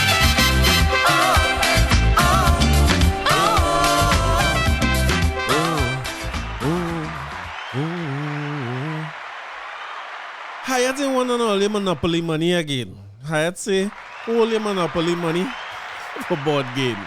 General Manager Hyatt Regency Michael Hooper says that a Facebook post regarding cashless payment options at the hotel was prematurely distributed and contained inaccurate information. If you didn't know, over the weekend, out of the blue, you see something on Hyatt's social media coming out and basically saying that, listen, we don't want no part of all the money. Money has to be paid in US, pounds, yen, won, anything except all your monopoly money. You know what I mean? We don't want it. Of course, locals who've never stayed at Hyatt before have no intention of staying at Hyatt has an uproar saying how a company could be operating in Trinidad and not accepting Trini dollars. Now, I will say, as somebody who I've stayed at Hyatt before, I didn't even remember this. Stacey told me this the other day. We stayed in Hyatt before. It's a good thing my Stacey was staying with 2 weeks. I didn't put my foot in my mouth. Yes, but we stayed in Hyatt before. We had a couple breakfasts at Hyatt. We had a couple lunches and so on. You know what I mean? We've been to the Hyatt. And if I remember right, in terms of paying at the Hyatt, I think I probably pay in US. If I make the booking online or I call over the phone and I give them my credit card, I don't think I ever asked, like, well, you going to make this in TT or US? Maybe it's because of when I stayed and it was a long time ago. Now I'll probably ask because my US limit low, and when you travel like when I travel now, I booked the flights in 1 month. Salute to my cousin, Stephen Shepherd, right? Salute to Uncle Steve. I saw Uncle Steve post something last week that said, for Caribbean Airlines, if you book on your website, the payment hits your card in US, but if you book via the mobile app, the payment is in TT. Thank you very much for that information, Uncle Steve. Uncle Steve was the past CEO of Tobago Hospitality Institute, right? So he's a man who knows what he's talking about. So I'm glad to hear that. But what I typically do, because I thought you would always pay for the flights in the US. Caribbean app is not the easiest to use, Uncle Steve, but we could try it because we could do it at TT payments or transaction. And when I have a trip is you had to book flights, then you had to find somewhere to stay, and then you have expenses on the ground. I stagger my thing months apart. So, like, if I had to fly in November, I would try and book the flights in August, and then book the Airbnb or the hotel in September, and then October I will look to request some US from the bank in cash, just to make sure that I'm not paying anything in November, because while I'm over there, I need to have my credit card just in case, right? Or both in case of emergency and the kind of requests people is make here. I made a lot of promises if people pass for their first choice, right? And it's coming back to bite me. Let these children go any school they want to go. All these schools good. Don't promise them nothing. When you see it come to their first choice, something it could get dangerous, right? But it's a constant dance with US and trying to figure out when US go be available and how much you go have and how much you can spend and all these kind of things. So I was relieved when Uncle Steve said that, but I was a little surprised when I heard Hyatt say this, even though I never really checked what exchange to do it in. I suppose when I go by Hyatt in the restaurant, I want to say that when you get the bill, either by the bar or the restaurant or whatever, I want to say that the bill has come with a US figure, but probably with a TT conversion, right? I'm not sure. And I'm pretty sure they will accept your links card by the restaurant. And when they say they're going cashless, I kind of assume people will be cashless in Hyatt because Hyatt bills so high that I will never have enough cash to pay a bill when I have lunch by the Hyatt. Never. So I would need my card anyway. But going cashless versus not accepting TT is obviously two different things, right? It's obviously two different things. So the GM come out and say that the statement was premature. He made this statement in an email response and inquiries to the from the Express. A message regarding cashless payments options at Hyatt Regency Trinidad Hotel was prematurely distributed with inaccurate information. At this time, we will not be implementing any changes to our payment process. We wish to apologize for any confusion or inconvenience. Of course, the social media people jump on it immediately, right? With double palms saying, hey, don't worry, bring your TT here.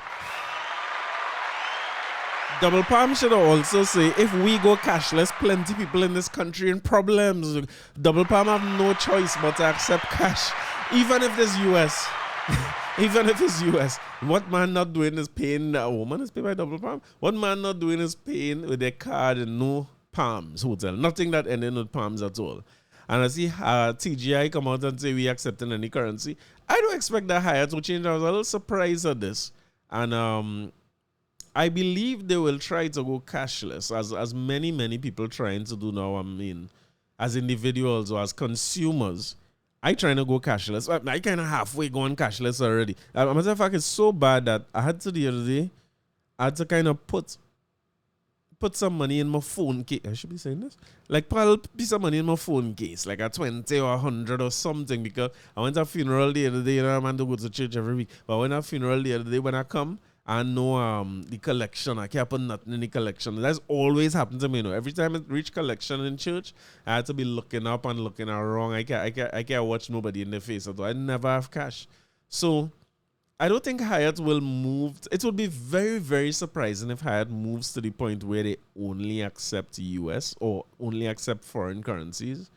And if this was a test, sometimes in this social media age, right? We were talking about this in class over the weekend. In this digital age, sometimes PR people could be testing the waters by putting a part of a decision online and then saying we get hacked or we get somebody puts it out prematurely or those kind of things. So maybe it's one of them things where they still have discussions going on and somebody decide, all right, well, here what, we go leak piece of this, see what's the temperature, and then decide on it. It's an easy way to work these days with digital transformation being what it is. You could just clean it up, say you get hacked, say, sorry, we make a mistake, I don't know who put this out there, or my Hyatt insider tell me it could be political mischief too, is an election year. But as we get out of here, we are back in the zone of Trinidad and Tobago Soca Warriors football, right? We are still under caretaker coach in Derek King, right? I can see if it's gone, there's Derek King. Rumors have swirled and circulated that Dwight York is to be named the next coach, right? Remember that after the last two games, which are important games to us, in this Caribbean Nations League is the name of it. We running into this with our caretaker coach. It is my suspicion that after these two games, which as an avid fan and believer in the team, I don't see these two games going well for us. I don't see us going much further in this coming. I hate to talk like this about Soca Warriors. Usually I come in here overly optimistic, but I'm learning my lesson the hard way. Let me read from what the CNC3 saying, right? Which is very surprising to me. Just over 1 year since his last appearance for the TNT Senior men's football team, Kevin Molino and Jovin Jones, both former captains of Soca Warriors, are back in national colors for this country's two matches in the Group B of the CONCACAF Nations League against Cuba. The record of the duo for the October 10th and 14th matches was hinted at by TNT interim coach Derek King when he spoke to reporters during a training session with a local group of players at the Hazel Clifford Stadium on Mokarapo on Thursday. The Soca Warriors currently have 1 point after two matches in the 6-team round-robin group after a 4-0 away loss to Honduras. And an even more hurtful, my words, 0-0 home draw against French Guyana in Tobago, right? They will meet Cuba in Havana on Thursday and then host the same opponents in Dwight York Stadium on Monday. So by the time I'm talking to you again, we probably have results for at least the first game, right? King on Saturday announced a 23-man roster for this country's two upcoming CONCACAF League Nation matches away to Cuba on October 10th in Bacolod and 14th, right? Athens striker Levi Garcia is not available, having just returned to play from injury. Garcia was a 66. So the point I'm making is this.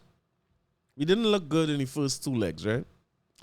In our away game, we looked good for 2 minutes and then was in shambles against Honduras.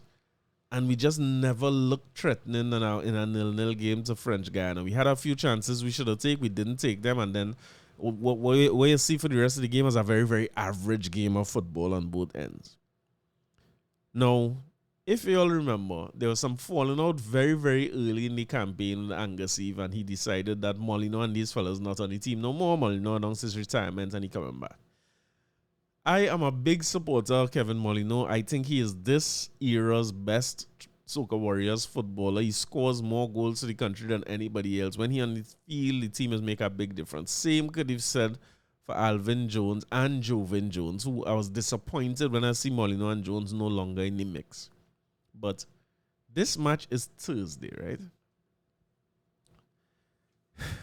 This is Thursday. You hearing this on Tuesday or later than that, right? By the time you hear this, the match could be done. Last week, Thursday, which was 1 week away from the game, I have Zachary in a Project Pro. Salute to Project Pro and Coach Paul, right? That's Zachary in a football clinic. Remember when he used to go Harvard something long time? He used to walk from St. James and go Harvard. You know? What was the football club or all? He used to play in all the area and them thing, but we used to go Harvard. And I have Zachary in Project Pro. So when I develop a habit over the years, because at that time I used to drop Zachary to Taekwondo, right? This was by Sir Paul. Salute to Sir Paul and South, right? All these South people and Presmen gonna know Sir Paul, right? And I used to drop him by Sir Paul and then drive around to Puff and Stuff. People don't know where Puff and Stuff Bakery is. And get myself some quiche, some tuna pie, 2 currants roll and a turnover. And about 3 juice to wash down that with, right? And then I drop asleep in the car waiting for this man to finish Taekwondo for 1 hour, right? And then I started to realize, wait now, the kind of weight you putting on my shirt and them buttoning tight, you know what I mean? In a mess when you see, I said, but what we do with you? So from then, I decided that, listen, when I drop in Zachary to do things that I can't really drop him and pay that hour, I had to just wait there for him. I'm going to do something constructive. I'm going to do something physical too. So I used to leave Sir Paul where he is in Sumat Gardens and walk over to 100 steps and the big hill and make some big hill and make some 100 steps. You know what I mean? That ever since, that must be 10 years ago, you know. And I'm thanking myself 10 years ago for making that decision, right? I ain't the fittest, but I ain't tuna puff and quiche kind of fat neither, you know what I mean? Somewhere in between, you know.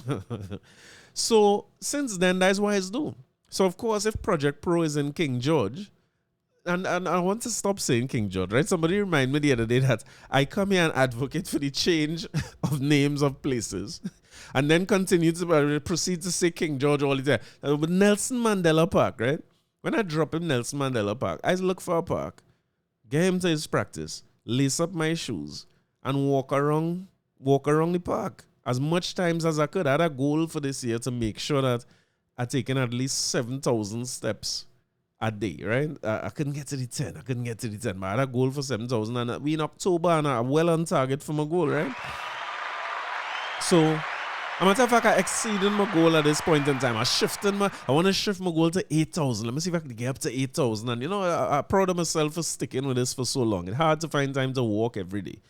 But one thing I'm sure about is on a Tuesday and a Thursday when I drop off Zachary and Nelson Mandela, he playing football, I walk in. So I'm going to get 10, 12, 13,000 steps on a Tuesday and Thursday. So last week, Thursday, I did what I do.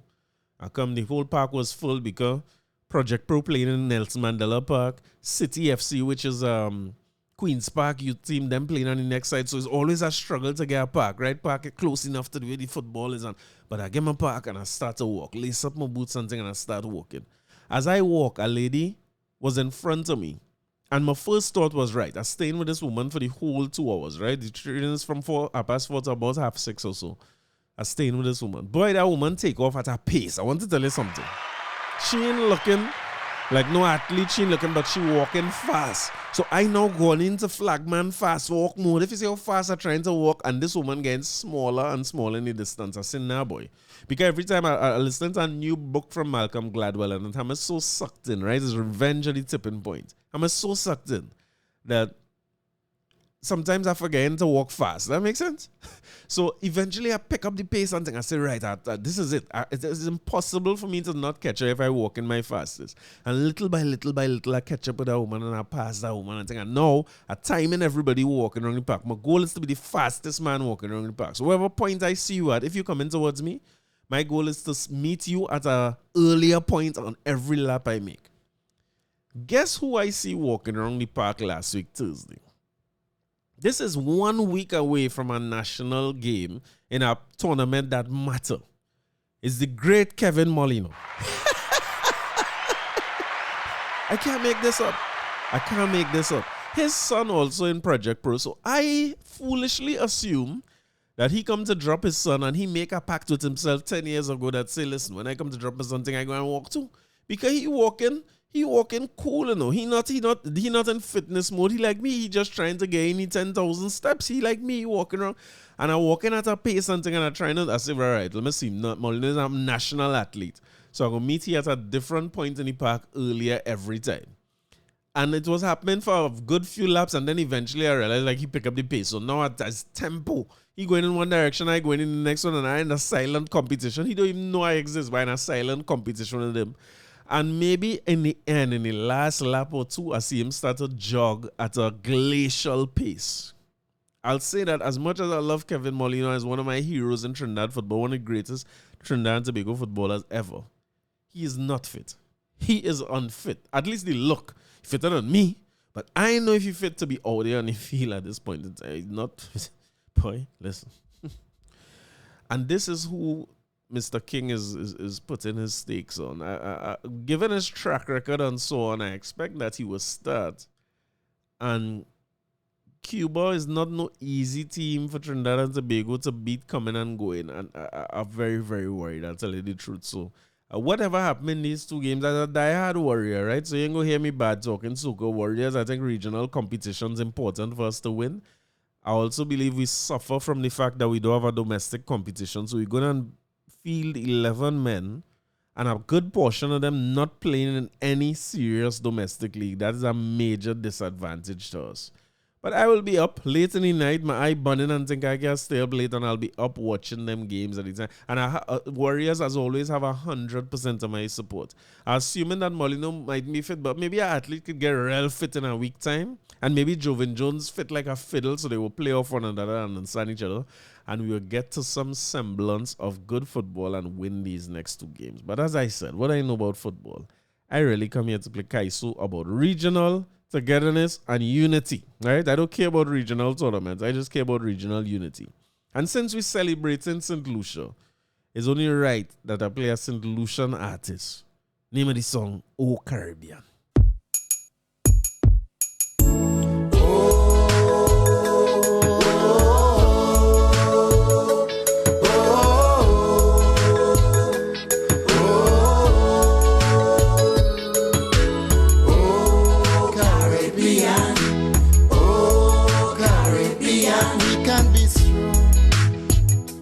Unite as one.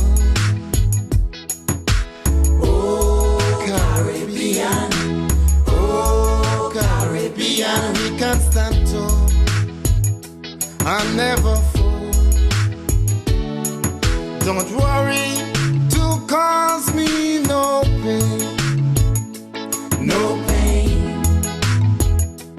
No pain. Never do nothing to harm me again. Harm me again. Harm me again. Stop the solarity.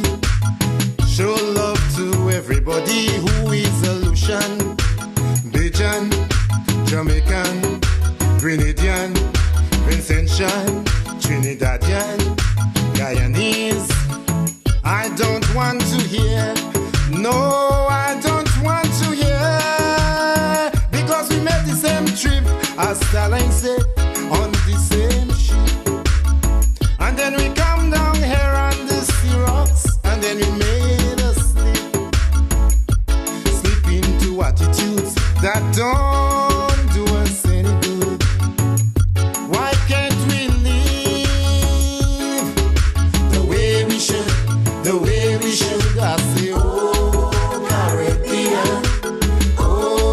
Caribbean, we can be strong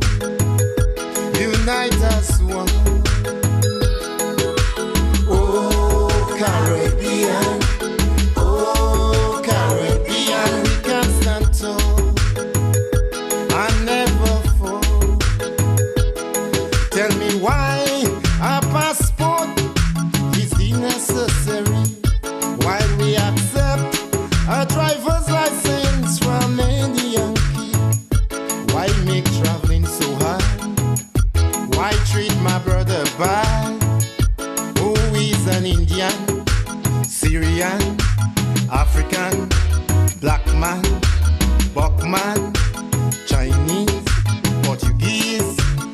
I don't want to hear.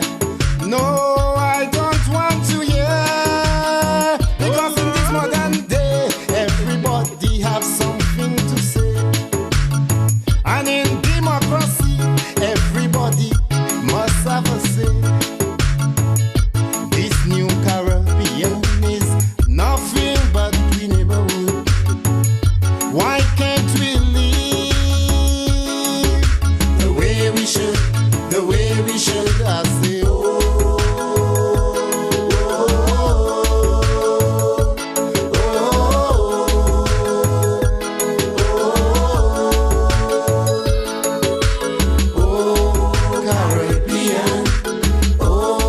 Caribbean, we can be strong. Unite as one.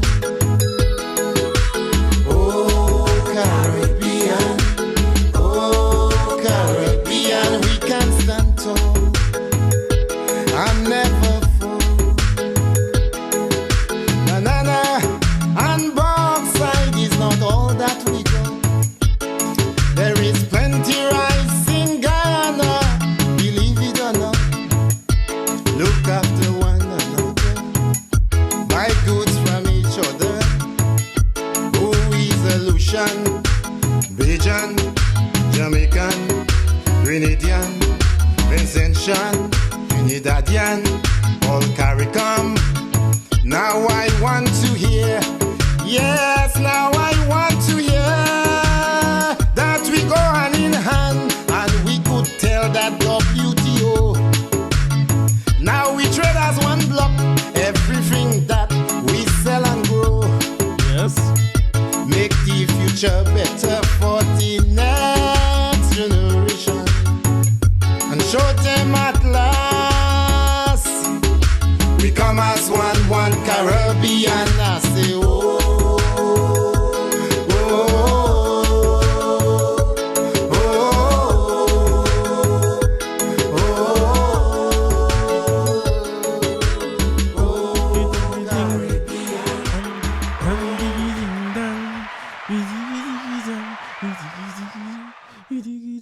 You don't know who that is?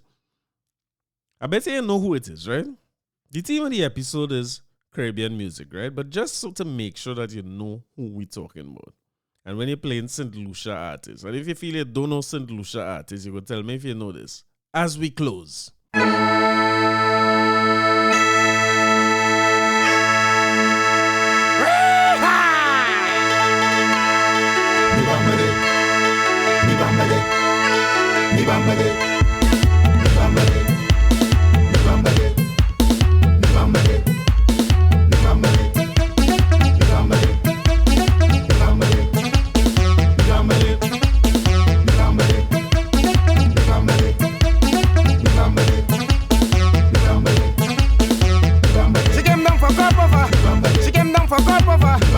had to take over.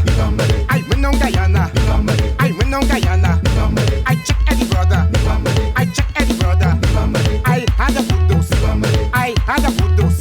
Came back to Barbados. When I passed the savannah, I raise up the bumper. I shove up the motor. Boy, what's the matter? Just give me some water. When I pass the savannah, just give me cassava.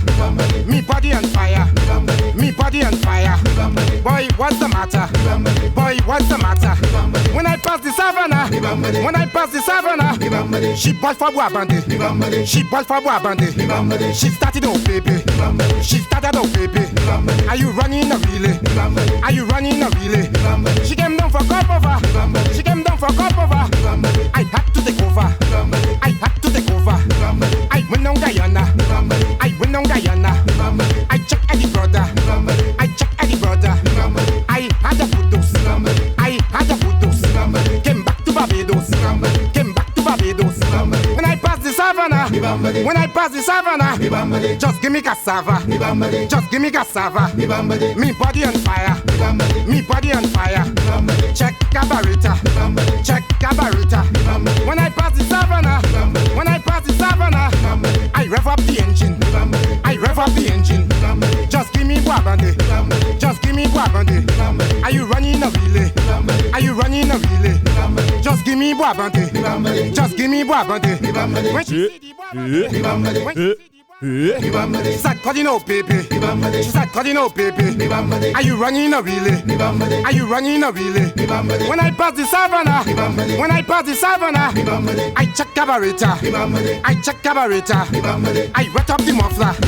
I wet up the muffler. Hey, you'll have a good week, a safe week, She bought a productive week. but I give she cassava. We back to having full weeks now. When is the next short week here?